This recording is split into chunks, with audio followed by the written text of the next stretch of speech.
Assalamualaikum to all of you. Welcome once again to our YouTube channel यूनानी scholar.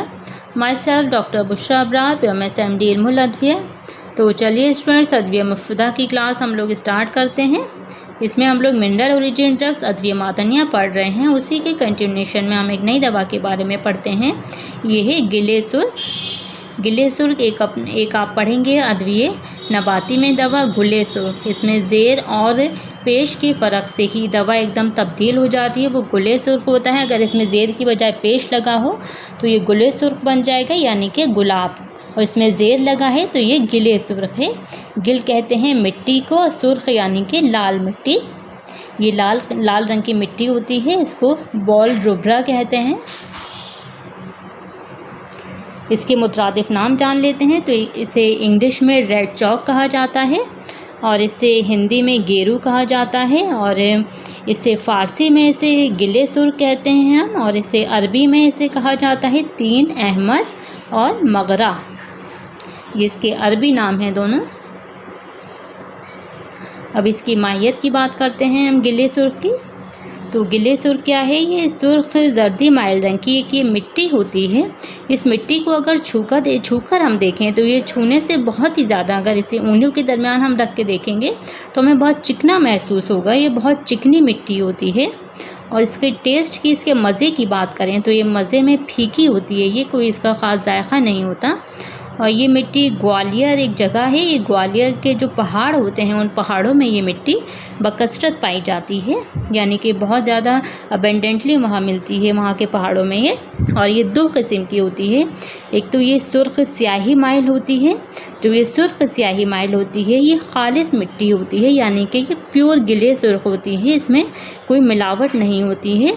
और इसको हम सोन गेरू भी कहते हैं, ये जो प्योर वाली गिले सुर्ख है. और दूसरी इसकी वैरायटी होती है, ये एकदम लाल होती है, लेकिन ये प्योर नहीं होती है, इसमें मिलावट होती है. और जो बेहतर किस्म की मिट्टी मानी जाती है ये यही इसकी जो पहली वाली किस्म थी सुर्ख स्याही माइल को ही हम बेहतर मानते हैं, क्योंकि इसमें कोई मिलावट नहीं है. अब इसके मिजाज की बात करें तो इसका मिजाज मॉइस्ट एंड ड्राई होता है, यानी कि ये सर्द खुश्क होता है दूसरे दर्जे में. अब इसके अफ़ाल जान लेते हैं. तो इसका अफ़ाल है ये मुक़र्री होता है. मुक़र्री कहते हैं ग्लूटिनस, जो पकने वाली, यानी कि वो दवाएं जो रगों के या ब्लड वेसल्स के मुंह पर चिपक जाती हैं अपने चिपचिपे लेज़दारपन की वजह से, ये रगों के मुंह को बंद कर देती हैं, और इनके अंदर जो रतूबत होती है, जो लिक्विड होता है, ये उसको बाहर नहीं निकलने देती.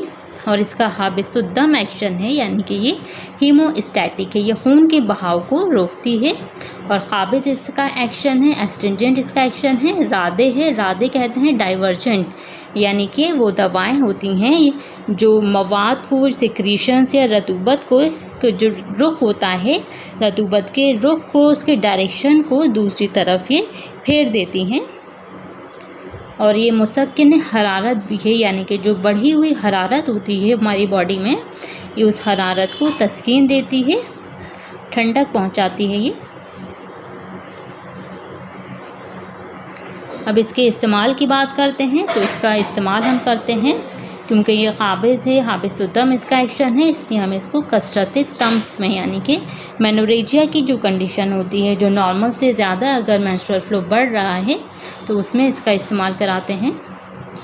और इस हाल दमवी में ब्लडी डायरिया है, किसी को लूज़ मोशंस हो रहे हैं, उसके साथ ब्लड भी आ रहा है, तो उस कंडीशन में भी इसका इस्तेमाल कराएंगे. और बौलुद्दम यानी पेशाब के साथ अगर खून खारिज हो रहा है, हिमेचूरिया है, तो इन तीनों कंडीशन में भी हम इसका इस्तेमाल कराएंगे, इसकी हाबिसुद्दम और काबिज़ एक्शन की वजह से. और जिरियान में स्पर्मेटोरिया की जो कंडीशन होती है मेल्स में, उसमें भी इसका इस्तेमाल कराया जा सकता है. और इसका इस्तेमाल हम कराते हैं खरह मैदी व मेवी. क़रह मैदी कहा जाता है। स्टमक अल्सर को क़रह मैवी कहा जाता है। इंटेस्टीन को यानी इंटेस्टाइन में और स्टमक में जो अल्सर पैदा हो जाते हैं ये उसको भी हील करता है। उसमें जो ब्लीडिंग होती है अल्सर से उस ब्लीडिंग को भी ये चेक करता है।